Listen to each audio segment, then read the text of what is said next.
74वें स्वतंत्रता दिवस पर पीएम मोदी ने लाल किले के प्राचीर पर झंडा फहराया। उसके बाद देश के नाम संबोधन दिया।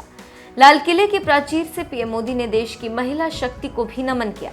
मेरे प्यारे देशवासियों, भारत में महिला शक्ति को जब जब भी अवसर मिले उन्होंने देश का नाम रोशन किया, देश को मजबूती दी है। महिलाओं को स्वरोजगार और रोजगार के समान अवसर देने के लिए आज देश प्रतिबद्ध है।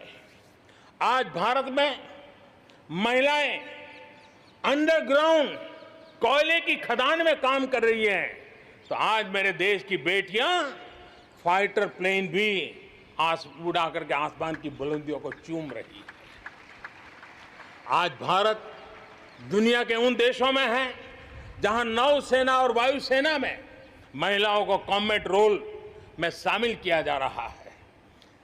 गर्भवती महिलाओं को सैलरी के साथ 6 महीने की छुट्टी देने का फैसले की बात हो, हमारे देश की महिलाएं जो 3 तलाक के कारण पीड़ित रहती थी, वैसी हमारी मुस्लिम बहनों को मुक्ति दिलाने, आजादी दिलाने का काम हो, महिलाओं के आर्थिक सशक्तिकरण की बात हो।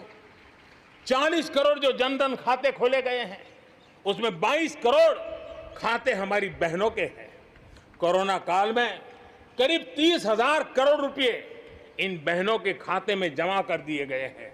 मुद्रा लोन 25 करोड़ के करीब मुद्रा लोन दिए गए, उसमें 70% मुद्रा लोन लेने वाली हमारी माताएं बहनें हैं।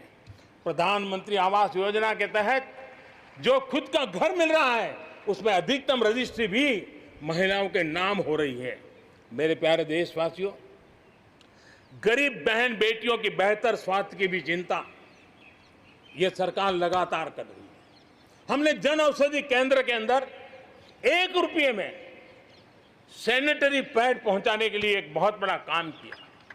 6000 जन औषधि केंद्रों में पिछले थोड़े से समय में ही करीब 5 करोड़ से ज्यादा सैनिटरी पैड हमारी इन गरीब महिलाओं तक पहुंच चुके हैं। बेटियों में कुपोषण खत्म हो, उनकी शादी की सही आयु क्या हो, इसके लिए हमने कमेटियां बना की रचना की है। उसका रिपोर्ट आते ही बेटियों की शादी की उम्र के बारे में भी उचित फैसले लिए जाएंगे। स्वतंत्रता दिवस के मौके पर पीएम मोदी ने देश के किसानों को धन्यवाद दिया और उनके लिए चलाए जा रहे योजनाओं का भी जिक्र किया। मेरे प्यारे देशवासियों, आत्मनिर्भर भारत की अहम प्राथमिकता आत्मनिर्भर कृषि और आत्मनिर्भर किसान, और इसको हम कभी भी नजरअंदाज नहीं कर सकते हैं। किसान को पिछले दिनों हमने देखा है, एक के बाद एक रिफॉर्म आजादी के इतने सालों के बाद किए गए हैं। किसान को तमाम बंधनों से मुक्त करना हो, वो काम हमने कर दिया है। आप सोच नहीं सकते होंगे, हमारे देश में आप अगर साबुन बनाते हैं, हिंदुस्तान के कोने में जाके साबुन बेच सकते हैं। आप अगर कपड़ा बनाते हैं, हिंदुस्तान के किसी कोने में जाके कपड़ा बेच सकते हैं। आप चीनी बनाएं, आप चीनी बेच सकते हैं। लेकिन मेरा किसान, बहुत लोगों को पता नहीं होगा, मेरे देश का किसान जो उत्पादन करता था, न वो अपनी मर्जी से बेच सकता था, न अपनी मर्जी से जहां बेचना चाहता था वहां बेच सकता था। उसके लिए जो दायरा तय किया था वहीं बेचना पड़ता था। उस सारे बंधनों को हमने खत्म कर दिया है। अब हिंदुस्तान का किसान उस आजादी की सांस को ले पाएगा ताकि वो हिंदुस्तान के किसी में भी, दुनिया के किसी भी कोने में अपना माल बेचना चाहता है, वो अपने टर्म्स पर बेच पाएगा। इस बात को हमने किसान की आय को बढ़ाने के लिए अनेक वैकल्पिक चीजों को भी बल दिया है। उसके किसानी में इनपुट कॉस्ट कैसे कम हो, सोलार पंप, उसको डीजल पंप से मुक्ति कैसे दिला दे, अन्नदाता ऊर्जादाता कैसे बने, मधुमक्खी पालन हो, फिशरीज हो, पोल्ट्री हो, ऐसे अनेक चीजें उसके साथ जुड़ जाएं ताकि उसकी आय दोगुना हो जाए। उस दिशा में हम लगातार काम कर रहे हैं। आज समय की मांग है हमारा कृषि क्षेत्र आधुनिक बने, मूल्य वृद्धि हो, वैल्यू एडिशन हो, फूड प्रोसेसिंग हो, पैकेजिंग की व्यवस्था हो, उसको संभालने की व्यवस्था हो, और इसलिए अच्छे इंफ्रास्ट्रक्चर की जरूरत है। आपने देखा होगा इस कोरोना कालखंड में ही पिछले दिनों 1 लाख करोड़ रुपया एग्रीकल्चर इंफ्रास्ट्रक्चर के लिए भारत की सरकार ने आवंटित किए हैं, और इंफ्रास्ट्रक्चर जो किसानों की भलाई के लिए होगा, और इसके कारण किसान अपना मूल्य भी प्राप्त कर सकेगा, दुनिया के बाजार में बेच भी पाएगा, विश्व बाजार में उसकी पहुंच बढ़ेगी। आज हमने ग्रामीण उद्योगों को मजबूत करने की जरूरत है।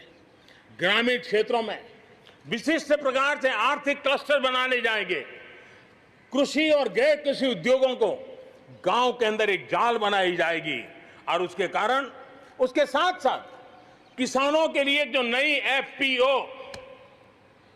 हमने बनाने का, किसान उत्पादक संघ बनाने का जो हमने कोशिश की है, वो अपने आप में एक बहुत बड़ा इकोनॉमिकल एम्पावरमेंट का काम करेगा। भाइयों बहनों, मैंने पिछली बार यहां पर जल जीवन मिशन की घोषणा की थी। आज उसको 1 साल हो रहा है। मैं आज गर्व से कह सकता हूं कि जो हमने सपना लिया है कि पीने का शुद्ध जल, नल से जल हमारे देशवासियों को मिलना चाहिए। स्वास्थ्य की समस्याओं का समाधान भी शुद्ध पीने के जल से जुड़ा हुआ होता है। अर्थव्यवस्था में भी उसका बहुत बड़ा योगदान होता है, और उसको लेकर के जल जीवन मिशन शुरू किया। आज मुझे संतोष है कि प्रतिदिन हम 1 लाख से ज्यादा घरों में, हर दिन 1 लाख से ज्यादा घरों में जल पहुंचा रहे हैं, पाइप से जल पहुंचा रहे हैं। और पिछले 1 साल में 2 करोड़ परिवारों तक हम जल पहुंचाने में यशस्वी हुए हैं।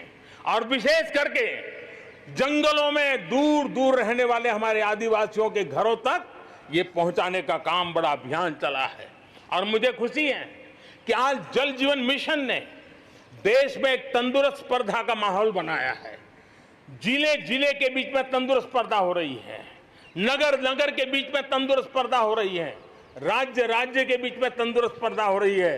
हर किसी को लग रहा है कि प्रधानमंत्री का जल जीवन मिशन का जो सपना है, उसको हम जल्दी से जल्दी अपने क्षेत्र में पूरा करेंगे। कोऑपरेटिव कॉम्पिटिटिव फेडरलिज्म को एक नई ताकत इस जल जीवन मिशन के साथ जुड़ गई है, और उसके साथ भी हम आगे बढ़ रहे हैं। पीएम मोदी ने इस मौके पर चीन पाकिस्तान का नाम लिए बिना भी देश के दुश्मनों को ललकारा।